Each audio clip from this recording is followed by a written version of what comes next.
Welcome back, and thank you for tuning into Cheating Tales Lab. We appreciate every single one of you. We'd love to know what part of the world are you watching from right now. Let us know in the comments. Now, let's dive into today's story. The steady beep of heart rate monitors and the metallic clang of surgical instruments had always been Dr. Phil Schmidt's sanctuary. In the operating room, everything made sense. Each incision had a purpose, every suture brought healing, and there was no room for deception. If only life outside those sterile walls were as straightforward. Beautiful work, Dr. Schmidt, his surgical assistant remarked as Phil completed the final suture on his young patient's heart. Another life saved. Phil nodded, maintaining his focus until the last stitch was perfect. He'd built his reputation as Philadelphia's leading pediatric cardiovascular surgeon on this very attention to detail. Every child on his table was treated as if they were his own Emily or Ethan. "Close up for me, Dr. Torres," he instructed his resident. "I'll check on the Jenkins boy from yesterday's procedure." Peeling off his surgical gloves and mask, Phil glanced at his watch. 7:30 p.m. Another late night at Philadelphia General. Kirsten would understand. She always did. Too understanding, perhaps, now that he thought about it. His phone buzzed with a text from his wife. "Don't worry about dinner. Taking the twins to Jack's for pizza night. Get some rest." Jack. His younger brother had been spending an increasing amount of time with his family lately. Initially, Phil had been grateful for Jack's presence during his frequent medical conferences and late surgeries. Now, something about those casual dinner invitations and impromptu visits left an uneasy feeling in his gut. "Dr. Schmidt?" A nurse caught his attention. "Your mother called. She said she'd drop by your house later to help Mrs. Schmidt with some party planning. The annual hospital fundraiser." Right. Kirsten and his mother, Angela, had been inseparable lately, deep in preparations for the event. Phil had always appreciated their close relationship, but lately, their whispered conversations and sudden silences when he entered a room had become noticeable. After checking on his post-op patients and updating their charts, Phil decided to head home. The house was dark when he pulled into the driveway, save for the warm glow from the kitchen windows. He could see Kirsten's silhouette moving about, probably making coffee with his mother. Using his key, Phil entered through the side door that led to his home office. He needed to review some journals before tomorrow's procedures anyway. The house's heating system hummed to life as he settled into his leather chair, the familiar sound almost masking the voices drifting up through the vent. "He's been asking questions about the twins' eye color again." His mother's voice, tight with concern. "What did you tell him?" Kirsten's response was barely audible. "The same thing we always say, that your grandmother had blue eyes. But Angela, he's a doctor. He understands genetics better than most." There was a pause, followed by the clink of coffee cups. "He can never know the twins are his brothers. It would destroy him." The medical journal slipped from Phil's suddenly numb fingers, landing with a soft thud on his desk. The words hung in the air like poison gas, seeping into every corner of his carefully constructed world. "Jack's been careful," Kirsten's voice continued, unaware of the devastation occurring above. "The Christmas cabin trips have been perfect cover. Phil's always so busy with the emergency room rotation during the holidays." 15 years, Angela sighed. "We've kept this secret for 15 years. Sometimes I look at Emily and Ethan, and I see Jack so clearly in their faces. Those blue eyes." Phil sat motionless, his trained surgeon's hands gripping the arms of his chair. Years of medical training had taught him to process information methodically, to maintain composure in the face of crisis. That training now kicked in automatically. Fact. His mother and wife were discussing a long-term deception. Fact. The twins, his 15-year-old children, were potentially his brother's biological offspring. Fact. Multiple parties had maintained this deception, including his own mother. The next morning, Phil maintained his usual routine with mechanical precision. He kissed Kirsten goodbye, ruffled the twins' hair as they rushed to catch the school bus, and headed to his office. But instead of reviewing patient files, he made 2 calls. The first was to a private investigator recommended by a colleague who'd handled medical malpractice cases. The second was to his personal attorney, James Morton. "I need a comprehensive background check," Phil instructed the investigator. "Focus on travel records, credit card statements, and phone records. 15 years of data, if possible. To Morton, his instructions were equally specific. I need to know my options regarding trust funds I've established for my children. And I need information about divorce laws in Pennsylvania, particularly regarding adultery. Over the next 2 weeks, Phil became a silent observer of his own life. He watched Jack's casual visits with new awareness, noting the subtle glances between his brother and wife. He studied old family photos, seeing what he'd missed before. How the twins' features echoed Jack's, how Kirsten seemed to lean slightly toward his brother in every group shot. The Christmas cabin visits took on new significance. For years, he'd accepted Kirsten's insistence that he shouldn't feel guilty about working holiday shifts. The kids love spending time with Uncle Jack, she'd say, and you're saving lives. That's what matters. One evening, Phil sat in his office reviewing the investigator's preliminary report. Credit card statements showed regular charges at a small bed and breakfast near Jack's cabin, dating back 16 years. Phone records revealed patterns of calls and texts between Kirsten and Jack, always increasing during Phil's medical conferences. A soft knock at his office door made him quickly slide the papers into a drawer. Emily stood in the doorway, her blue eyes, Jack's eyes, bright with excitement. "Dad, can you help me with my biology homework? We're studying genetics, and I'm having trouble with dominance patterns." The irony almost made him laugh.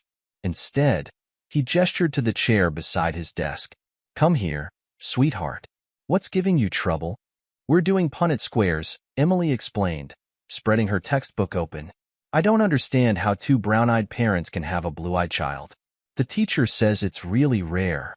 Phil felt his jaw tighten, but kept his voice steady. "It is rare. In fact, when both parents have brown eyes, there's only about a 6 to 7% chance of having a blue-eyed child. But Ethan and I both have blue eyes," Emily mused. "What are the odds of that?"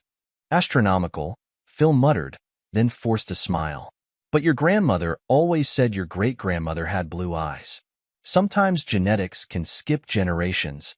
The lie tasted bitter on his tongue. Emily beamed at him, accepting the explanation without question, just as he had for 15 years. Later that night, Phil heard Kirsten on the phone in their bedroom. "Of course I'll help with the cabin maintenance next weekend," she was saying softly. "Phil has that cardiology conference in Boston." "No, he doesn't suspect anything. He never has." The familiar sound of his wife's laughter, once beloved, now felt like shards of glass in his chest. "You know how he is, Jack. Always buried in his medical journals, saving other people's children." Phil retreated to his office, closing the door silently. He opened his laptop and began documenting everything: dates, times, patterns of deception. His medical training had taught him the importance of thorough documentation. Evidence would be crucial for what was to come. The next day, he scheduled a DNA test under the guise of routine medical screening for the twins.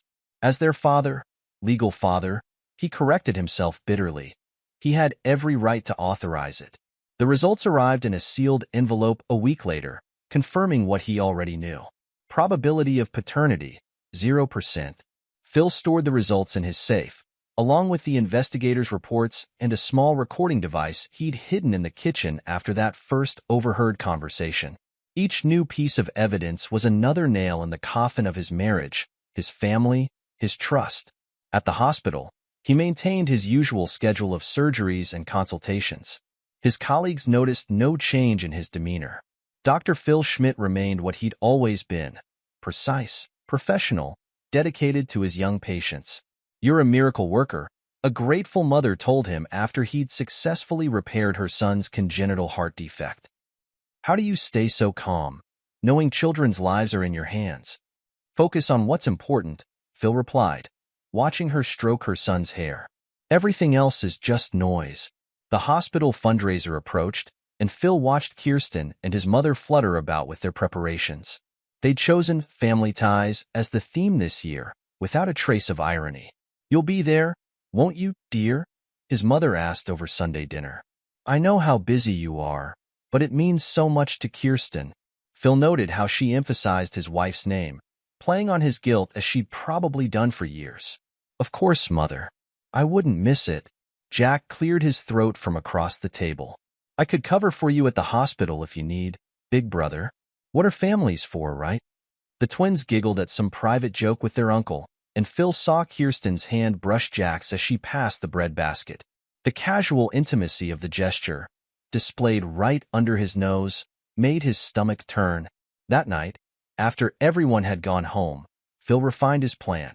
The trust fund for the twins would remain untouched. They were innocent in this.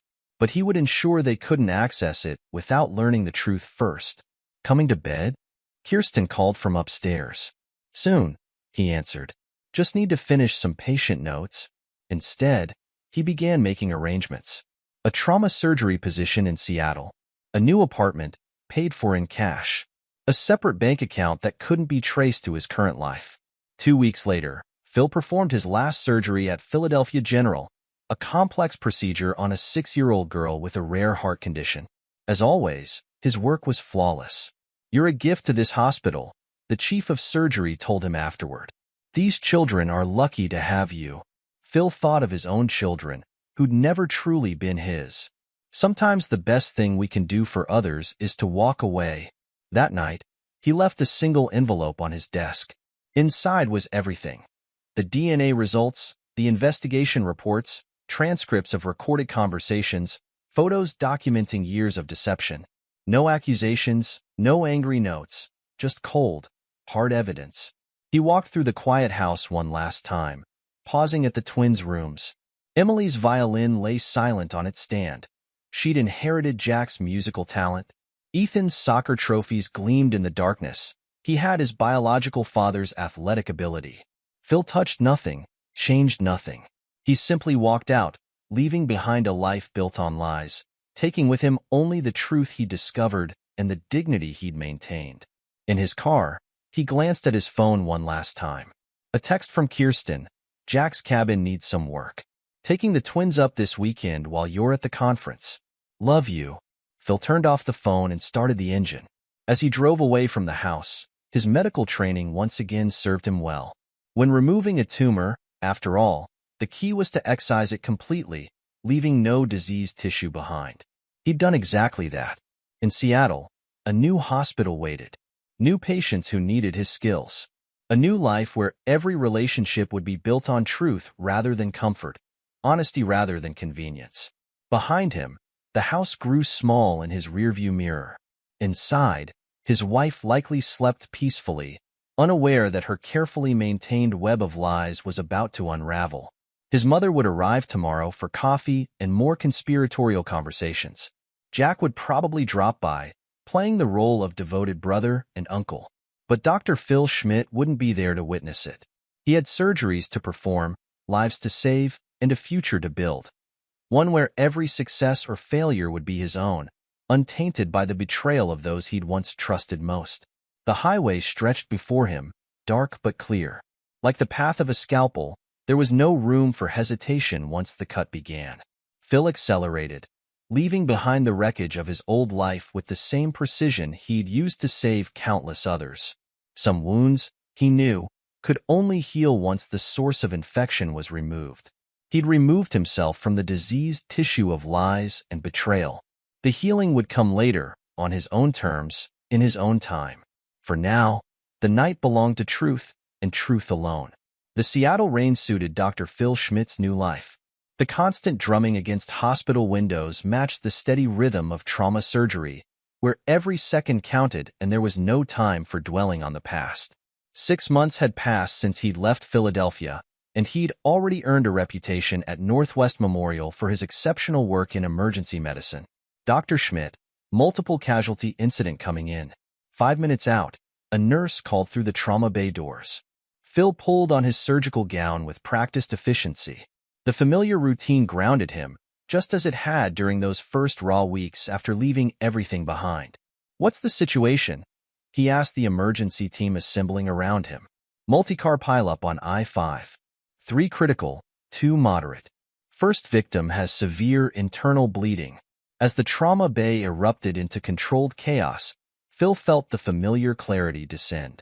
Here, there was no deception, no manipulation, just the pure focus of saving lives.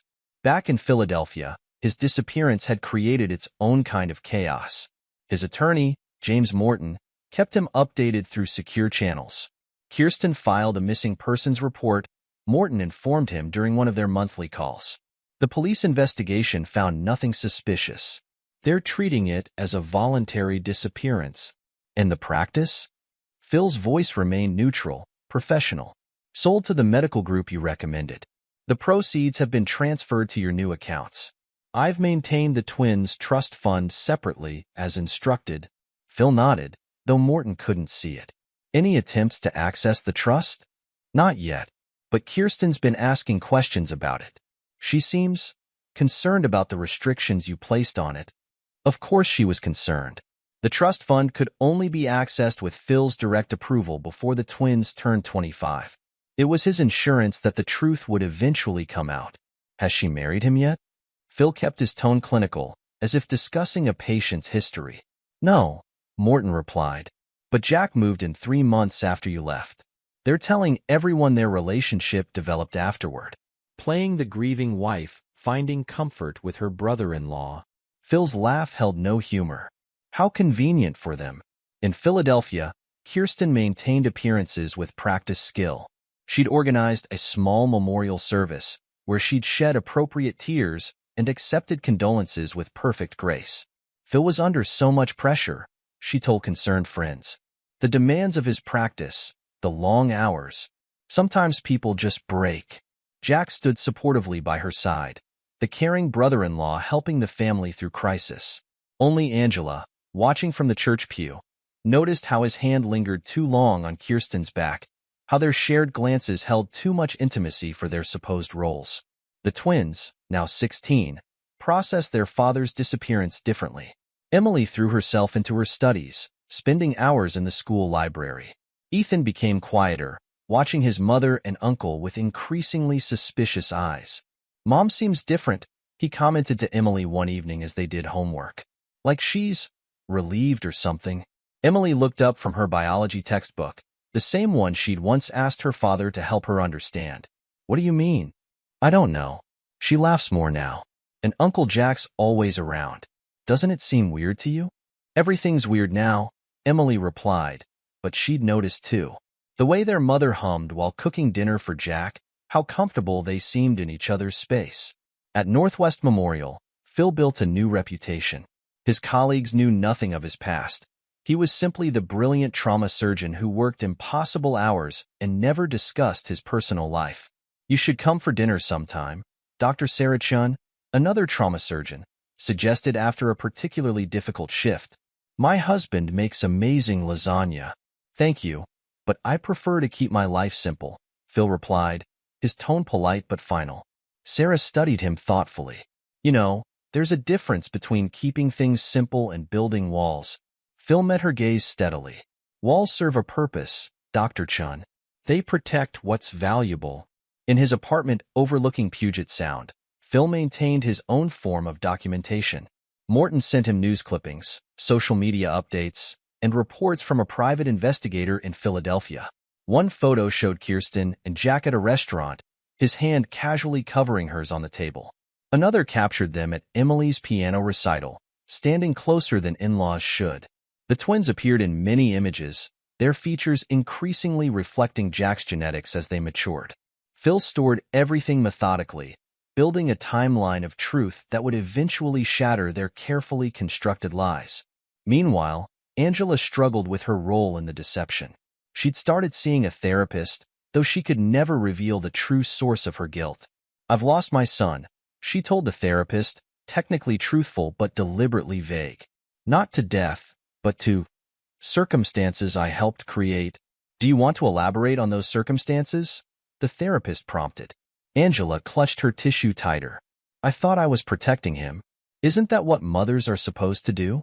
Protect their children from pain?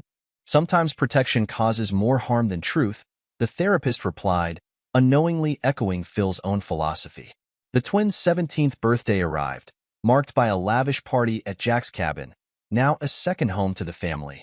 Kirsten wore a new dress, laughing at Jack's jokes with the easy familiarity of a long-term partner. To family, Jack toasted, his arm around Kirsten's waist. And to new beginnings. Emily smiled, but Ethan watched them with increasingly troubled eyes. Later, he found old photo albums in the cabin's storage room. Pictures of his father, the man he still thought of as his father, showed a different family dynamic. In those images, Phil stood slightly apart, his smile genuine but his eyes missing the subtle signs of strain that Ethan now recognized in retrospect.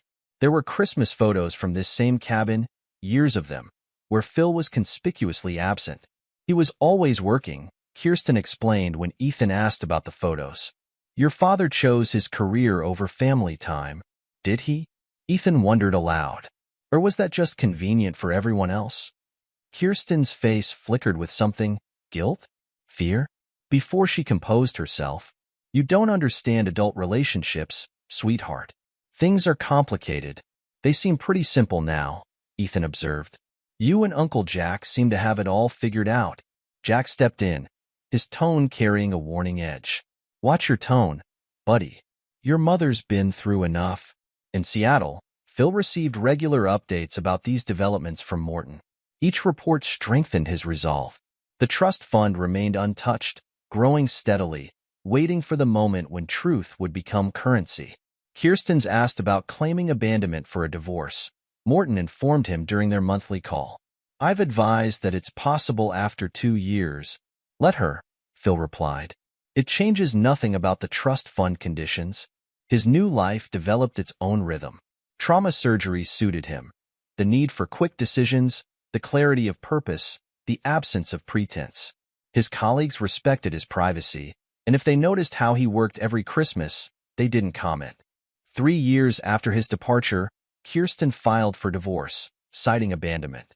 The Philadelphia medical community buzzed with gossip when she and Jack announced their relationship shortly afterward. They were there for each other during a difficult time. Angela explained to curious friends, the practice lies smooth on her tongue. These things happen. The twins, now 18, faced their own struggles with the changing family dynamic. Emily immersed herself in college applications, applying to medical schools across the country. Ethan chose psychology, his own experience driving him to understand family dynamics and hidden truths. Do you ever wonder about Dad? Emily asked Ethan one night, as they sat on the cabin's porch during another family gathering. Inside, they could hear their mother's laughter mingling with Jack's voice. All the time, Ethan replied, but I wonder more about what we're not being told. In Seattle, Phil's reputation continued to grow. He published groundbreaking papers on trauma surgery techniques, his name becoming known in medical circles nationwide. If anyone connected him to the missing Philadelphia pediatric surgeon, they never mentioned it. Your focus is remarkable, Dr. Chin commented after watching him perform a particularly difficult emergency surgery. It's like you leave everything else at the door. There is no room for distraction in trauma, Phil replied. The patient deserves our complete attention. And outside the OR? Phil's smile held no warmth. Outside the OR, everyone deserves the truth. Even when it's surgical in its precision. 5 years after his disappearance, Phil received a different kind of update from Morton. The twins are asking questions about the trust fund. They're starting to realize there are conditions they don't understand. Good, Phil replied. Let them ask questions. Questions lead to truth. In Philadelphia, those questions created increasing tension. Kirsten and Jack had married in a small ceremony, their story of finding love after loss accepted by most. But Ethan, now studying psychology, recognized patterns of deception in their behavior. Have you noticed how grandmother can barely look at us sometimes? He asked Emily during one of their regular coffee meetings. Especially when Mom and Jack are being couple-like. Emily, deep in pre-med studies, approached everything with scientific precision. There are a lot of inconsistencies. The timeline of their relationship, the stories about Dad's work schedule, the trust fund restrictions. In our eyes, Ethan added quietly. Remember that genetics homework you struggled with? About dominant and recessive traits? Emily's own blue eyes, so like Jack's, widened slightly. Don't go there, Ethan. Some things are better left unknown. Ethan interrupted. Isn't that what they've been telling us for years? In Seattle, Phil maintained his vigilance. Each successful surgery, each saved life, reinforced his conviction that truth, however painful, was preferable to comfortable lies. He kept every piece of evidence, every photo, every report, waiting for the moment when questions would demand answers. "You've revolutionized our trauma response protocols," the chief of surgery told him during his fifth-year review. "But you're still a mystery to everyone here." Phil met his gaze steadily. Sometimes mysteries exist because the truth hasn't found its moment yet. As the sixth year of his new life approached, Phil knew that moment was coming. The twins would eventually need access to their trust fund. They would have questions. And unlike their mother, their grandmother, and the uncle they didn't know was their father, Phil would offer them the one thing they'd never had: absolute truth, supported by evidence, without cushioning or compromise. In his apartment overlooking the darkening waters of Puget Sound, Phil reviewed the files he'd maintained so meticulously. 6 years of documented lies, 6 years of waiting, 6 years of building a life based on truth rather than comfort. The rain continued its steady rhythm against his windows, matching the beat of his unchanged resolve. In trauma surgery, timing was everything. The same principle applied to truth. It wasn't enough to possess it. You had to know when to wield it. That time was approaching. Phil could feel it with the same certainty he felt in the or when a patient's life hung in the balance. Soon, the careful lies constructed in Philadelphia would collapse under the weight of evidence he'd gathered. He was ready. He'd always been ready. The truth, after all, was like a perfectly planned surgical incision, clean, precise, and ultimately healing, despite the pain it caused. Dr. Phil Schmidt's morning routine at Northwest Memorial remained unchanged for 6 years. Review charts. Check post-op patients. Plan the day's trauma procedures. So when his assistant knocked on his office door at 7:30 a.m., he expected the usual updates.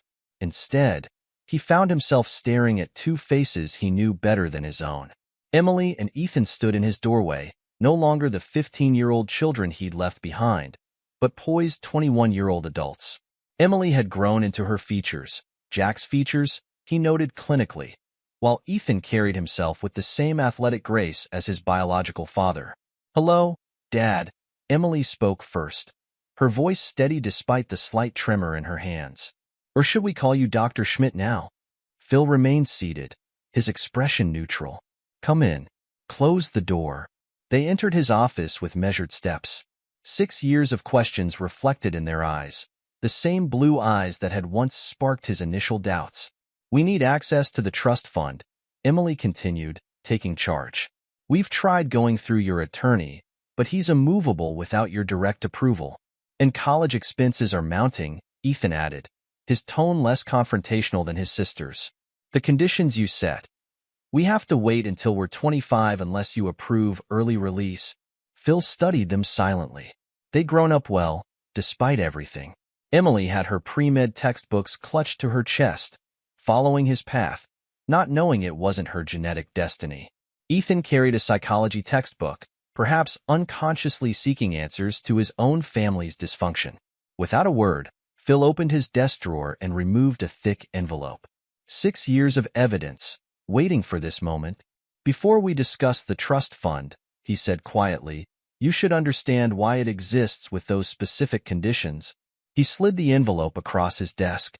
Emily reached for it, but Ethan stopped her. "Why did you leave?" he demanded. 6 years of nothing. Mom said it was burnout, that the pressure of your practice—" "Your mother," Phil interrupted, his voice carrying the same precision he used in surgery, "has been lying to you since before you were born." Emily's hand shook as she opened the envelope. DNA results fell out first, followed by photographs spanning 15 years. Christmas gatherings at Jack's cabin. Secret meetings documented by private investigators. Bank statements showing patterns of deception. "I'm actually your uncle," Phil stated, watching their faces as reality crashed through years of careful lies. "The trust fund you're seeking? Ask your mother why she spent Christmas with Uncle Jack every year. Your grandmother has the rest of the story." The color drained from Emily's face as she stared at the DNA results. Ethan grabbed the edge of Phil's desk, his knuckles white. "That's impossible," Emily whispered. "Mom and Jack only got together after you." "After I disappeared?" Phil's laugh held no humor. Look at the dates on those photos, Emily. Look at the credit card statements from the bed and breakfast near Jack's cabin. Count backward from your birth dates. Ethan was already doing the math, his psychology training letting him see the patterns they'd missed. The Christmas trips. Mom's insistence on going to the cabin every year. The way grandmother Angela cries when she looks at our baby pictures. While I worked emergency room shifts, Phil finished. A schedule your mother carefully helped arrange with the hospital administration. Emily rifled through the photos, her medical training evident in her methodical examination. The genetic markers in these DNA results. They're conclusive. I ran the tests twice, Phil confirmed. Once when you were 15, once before I left. The results were identical. Why didn't you confront them? Ethan asked, his counselor's instincts emerging. Why just disappear? Phil met his gaze steadily. Because some betrayals don't deserve the dignity of confrontation. Your mother, Jack, and Angela chose comfort over truth for 15 years. I chose truth over comfort when I left. A recording device slid from the envelope, the final piece of evidence. Emily pressed play, and Angela's voice filled the office. He can never know the twins are his brothers. It would destroy him. Kirsten's voice followed. Jack's been careful. The Christmas cabin trips have been perfect cover. Emily stopped the recording, her hand trembling. All those Christmas memories, they were just opportunities for them to maintain their deception. Phil finished. Yes. Ethan slumped in his chair, his psychology textbook forgotten on the floor. Mom's relief when you disappeared. It wasn't about escaping a failing marriage. It was about being free to continue what they'd been doing all along. Phil's voice remained clinical, detached. Your grandmother helped maintain the lie, thinking she was protecting everyone. In reality, she was just enabling their betrayal. Emily, future doctor that she was, had arranged the DNA results with scientific precision. These markers, they explain our blue eyes. The genetic impossibility that bothered you when you helped me with my biology homework. A 6 to 7% chance with two brown-eyed parents. Phil quoted from that long-ago study session. More like 0% when one of those parents isn't actually a parent at all. Silence filled the office, broken only by the distant sounds of hospital activity. Emily and Ethan sat with their shattered reality, while Phil watched them process truth's surgical precision. The trust fund, Ethan finally spoke, his voice hollow. You set those conditions knowing that eventually, you'd need answers to access it, Phil confirmed. Knowing that truth, however painful, is preferable to comfortable lies. Emily looked up from the evidence, tears tracking down her cheeks. Did you ever, was any of it real? For the first time, Phil's clinical demeanor cracked slightly. Every moment I spent being your father was real. Biology doesn't define family, Emily. Truth does. And now? Ethan asked. What happens now? Phil gestured to the envelope. Now you have what your mother, Jack, and Angela never gave you. The complete truth, with evidence to support it. What you do with that truth is your choice. Emily gathered the evidence with shaking hands. We need time to process this. Take all the time you need, Phil replied. The trust fund will be there when you're ready. Unlike your other family members, I won't pressure you or manipulate your choices. They left his office carrying the weight of truth, leaving Phil alone with the familiar sounds of his hospital routine. He had one more surgery scheduled, life and death continuing regardless of personal revelations. The truth spread through their family like a controlled demolition, each revelation bringing down another facade of lies. Kirsten received the first shock when Emily confronted her in their Philadelphia home. DNA results spread across the kitchen table where Angela had once whispered secrets through heating vents. How could you? Emily's voice shook with rage. 15 years of lies? Christmas trips planned around your affair? Kirsten's carefully maintained composure cracked. You don't understand. Jack and I. Save it, Ethan cut in, his counselor's training evident in his controlled anger. We've seen the evidence. All of it. The cabin receipts. The bank statements. Grandmother's complicity. We were in love, Kirsten defended weakly. We didn't want to hurt anyone, so you chose to lie instead? Emily's laugh was bitter, reminiscent of Phil's. To let us bond with our uncle while our father worked emergency room shifts you helped arrange. Jack arrived during the confrontation, his arrogant confidence faltering at the sight of the DNA results. Who gave you these? Our uncle, Ethan replied coldly. The man who actually acted like a father. Angela was next, her carefully maintained facade crumbling when the twins presented her with the recorded conversation. She aged years and minutes, hearing her own voice detail the deception. I thought I was protecting everyone, she whispered. Phil was such a good father, and you children were so happy. We were happy because we didn't know we were living a lie, Emily responded. You chose their comfort over our right to truth. The trust fund remained untouched. Emily and Ethan found other ways to fund their education, recognizing that accessing it would mean accepting the fruits of 15 years of deception. Months passed. Emily threw herself into her medical studies with renewed determination, no longer following what she thought was her father's path, but forging her own. Ethan's psychology practice gained depth from his personal experience with family trauma. Kirsten and Jack's marriage began to crumble under the weight of revealed truth. The passion that had fueled 15 years of deception couldn't sustain them once their comfortable lies were exposed. Was it worth it? Ethan asked them during one particularly heated family discussion. Trading truth for comfort? Trading integrity for convenience? Neither had an answer that didn't sound hollow. 1 year after the revelation, Phil sat across from Emily and Ethan in a quiet Seattle restaurant. The twins had processed their anger, their grief, their sense of displacement. What remained was a cautious desire to know the man who had chosen truth over comfort. I'm considering pediatric surgery, Emily mentioned, watching Phil's reaction. Not because of family legacy, but because I want to heal. Phil nodded, understanding the distinction. Making choices based on truth rather than inherited expectations. That's wisdom, Emily. My practice is focusing on family trauma, Ethan added. Helping others navigate truth after deception. It's therapeutic. Truth often is, Phil replied. Even when it cuts deep. They shared a meal without pretense, without the weight of false roles and obligations. 3 people connected not by comfortable lies, but by their commitment to truth. In Philadelphia, Kirsten and Jack's marriage had ended, unable to survive outside the greenhouse of secrecy they'd built. Angela sought forgiveness but found, as Phil had known, that truth once buried grew thorns when unearthed. The trust fund remained intact, a testament to choices made and principles maintained. Emily and Ethan understood now why Phil had placed those conditions, not as punishment, but as a path to truth. Do you regret leaving the way you did? Emily asked over dessert. Without confrontation? Phil considered the question with his usual precision. Some cancers require complete excision. Clean margins.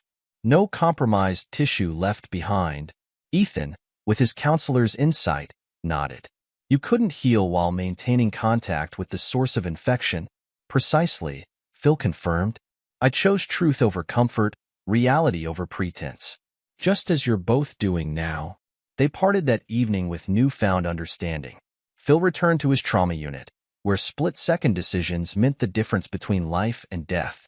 Emily resumed her medical studies, approaching healing from a perspective shaped by personal experience. Ethan continued helping others navigate their own paths to truth. In his hospital office, Phil added a new photo beside his medical certificates, not a false family portrait built on lies, but a simple snapshot of a quiet dinner with Emily and Ethan. 3 people who had chosen truth over comfort, healing over pretense. During rounds the next morning, a resident asked about a particularly complex trauma case. Sometimes, Phil told them, the hardest diagnosis is the one that forces us to re-examine everything we thought we knew about ourselves.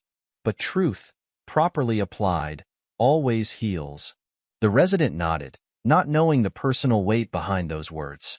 But Emily and Ethan would have understood.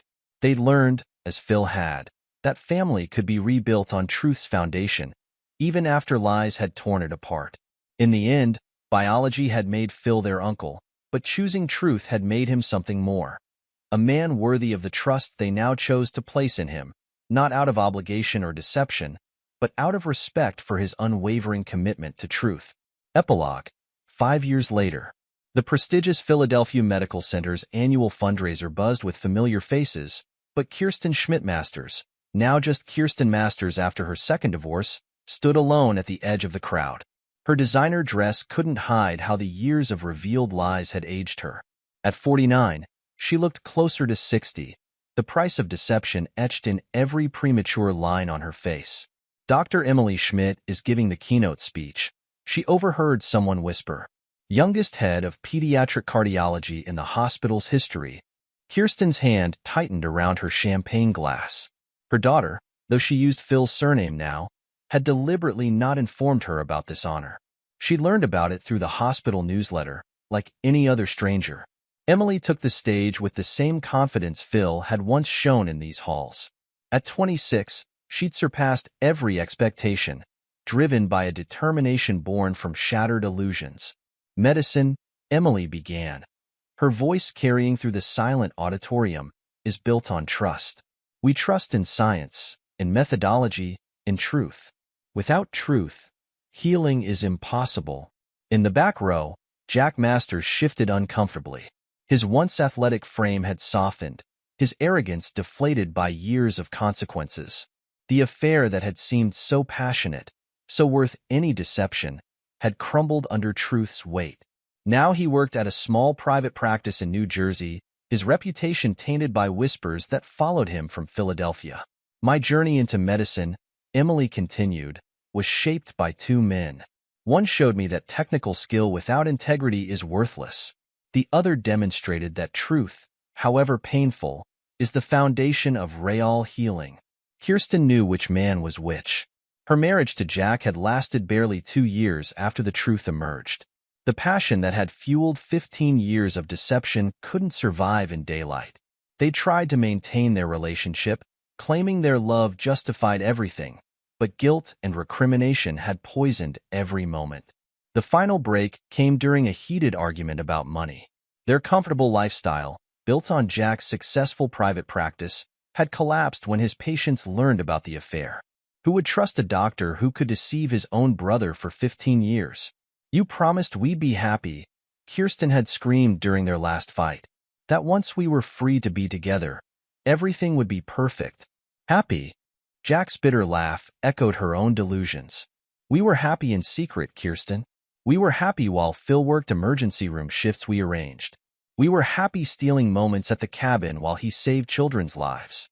Now we're just two people who destroyed a family for our own pleasure." They divorced a year later. No passionate declarations, no fighting for their love, just quiet signatures on papers that officially ended their affair-turned-marriage.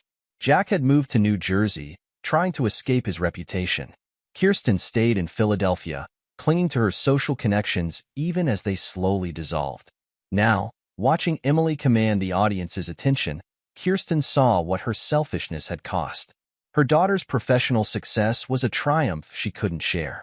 Every achievement was celebrated with Phil, who had quietly supported Emily's medical career from Seattle. In the front row, Ethan sat with his wife Sarah, their 1-year-old daughter asleep in his arms. He'd built a successful practice specializing in family trauma and betrayal recovery. His own experience had given him unique insight into helping others navigate similar paths. "My brother," Emily gestured to Ethan, "taught me that understanding comes from facing truth, not hiding from it." His work helping families heal from betrayal inspired my own commitment to medical ethics. Angela Schmidt wasn't present. She'd moved to Florida 3 years ago, unable to bear the weight of her role in the deception. Her attempts to justify her choices, "I was protecting the family," had fallen on deaf ears. The twins maintained minimal contact, sending obligatory holiday cards and occasional photos of Ethan's daughter, whom she'd never met in person. The last row held a surprise guest. Dr. Phil Schmidt, now chief of trauma surgery at Northwest Memorial, had flown in specifically for Emily's keynote. At 54, he remained imposing. Success and truth had preserved him better than guilt had preserved his ex-wife and brother. Beside him sat Dr. Sarah Chun, his colleague from Seattle who had become more than a friend 2 years ago. Their relationship, built on shared medical dedication and absolute honesty, stood in stark contrast to the deception that had shaped his past. In trauma surgery, Emily's voice carried the same precision as Phil's. "We don't have time for anything but truth. A patient's life depends on accurate information, clear communication, and unwavering integrity." Kirsten remembered when those words could have described her marriage to Phil. Before the lies, before Jack, before 15 years of Christmas cabin deceptions. She watched her daughter command the room with the same authority Phil had once shown, knowing she'd lost the right to feel proud. After the speech, the audience moved to the reception area. Kirsten watched from a distance as Emily hugged Phil and Sarah, as Ethan introduced his daughter to hospital board members, as her children lived successful lives that no longer included her. Quite a speech. Jack's voice came from behind her. He'd aged poorly too, his handsome features now heavy with regret. "She's exactly like Phil." "She chose to be," Kirsten replied. "We gave her a master class in what not to become."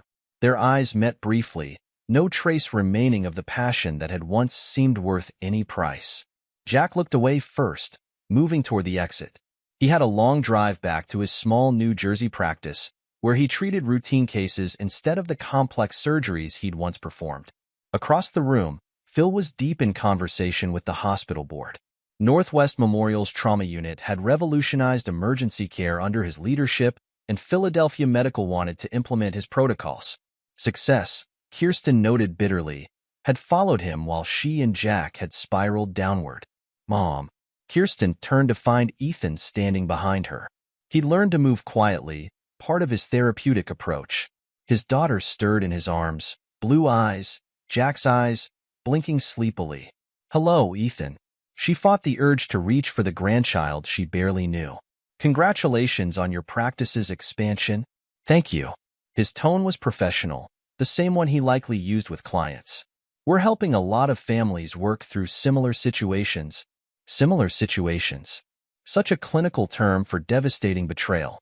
Kirsten watched as his daughter reached for him, completely trusting. She remembered when her children had looked at her that way. "Would you?" She hesitated. "Would you like to get coffee sometime? Meet properly with Emma?" Ethan's expression remained neutral. "I'll discuss it with Sarah.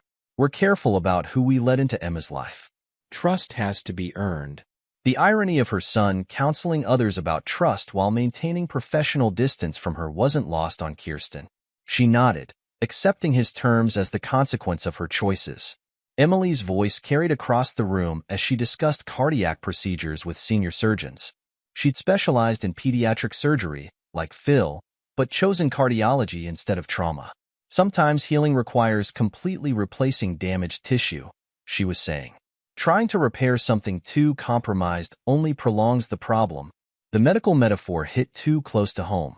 Kirsten moved toward the exit, passing Angela's empty usual seat at these functions. Her former mother-in-law's absence was another reminder of collateral damage. Angela's life in Florida was lonely, filled with volunteer work and attempts at redemption that never quite succeeded. Her Christmas cards to the twins remained unanswered. She tried explaining herself in therapy, but the therapist's response had been uncomfortably direct. "You chose to protect the wrongdoers instead of the victims. Have you considered that your guilt is appropriate?" Outside the hospital, Philadelphia's evening air carried a hint of approaching autumn. Kirsten's apartment waited. A small place nothing like the home she'd shared with Phil, or even the house she'd briefly lived in with Jack. Her interior design business had suffered when her social circle contracted. It turned out that women who could afford luxury design services preferred not to hire someone known for long-term deception. Her phone held no messages from Emily about the speech's success. Those updates went to Phil and Sarah, who had become the mother figure Emily now trusted. Even Ethan's professional distance was more contact than Emily allowed. Across town, Jack poured himself a drink in his modest New Jersey home. His new practice provided a living, but nothing like his former success. Patients who'd followed him from Philadelphia gradually drifted away as the story spread. His colleagues' wives kept their distance, seeing him as a cautionary tale. His attempts to maintain relationships with the twins had failed spectacularly. Emily refused all contact. Ethan maintained minimal professional courtesy, but made it clear that Emma would know him only as a cautionary tale in family history. Biology doesn't equal fatherhood, Ethan had told him during their last real conversation. Phil showed us that. You showed us the opposite. The twins' trust fund, finally accessible at 25, remained untouched. Emily and Ethan had built their careers without it, refusing to benefit from years of deception. The money sat in accounts, overseen by Phil's attorney, a testament to choices and consequences. Back at the reception, Phil watched his children's successes with quiet pride. Emily's surgical skills had surpassed his own at her age. Ethan's insight helped others navigate the trauma of betrayal. They'd built lives on truth rather than comfort, just as he had. Ready to head back to Seattle? Sarah asked, her hand finding his. Their relationship, started in the trauma unit and built on shared values, stood as proof that trust was possible after betrayal. Almost, Phil replied. Just need to confirm the details for Christmas. Christmas, once a season of deception, had been reclaimed. The twins would visit them in Seattle, bringing Emma for her second Christmas. No cabin trips, no convenient emergency room shifts, no hidden agendas. Just family, built on truth rather than biology. In her apartment that night, Kirsten looked at old photos. Emily's medical school graduation, attended from a distance. Ethan's wedding, where she'd sat in the back row while Phil walked Emily down the aisle as best man. Emma's birth announcement, received through Ethan's assistant. She'd gained everything she thought she wanted with Jack: passion, excitement, the thrill of secret love. She'd lost everything that actually mattered: respect, trust, family bonds that couldn't be rebuilt. Jack stared at his own collection of consequences. A smaller practice, distant children, a reputation permanently stained. The affair that had seemed worth any price had cost more than either of them could have imagined. Angela, in her Florida condo, surrounded herself with photos from before the lies, before the choices, before she'd chosen to protect the wrong people at the expense of the right ones. Her attempts at justification grew weaker each year. But in Seattle, Phil prepared for another trauma surgery. His unit's success rate had set new standards. His relationship with Sarah added personal joy to professional satisfaction. His children's visits brought the comfort of honest relationships.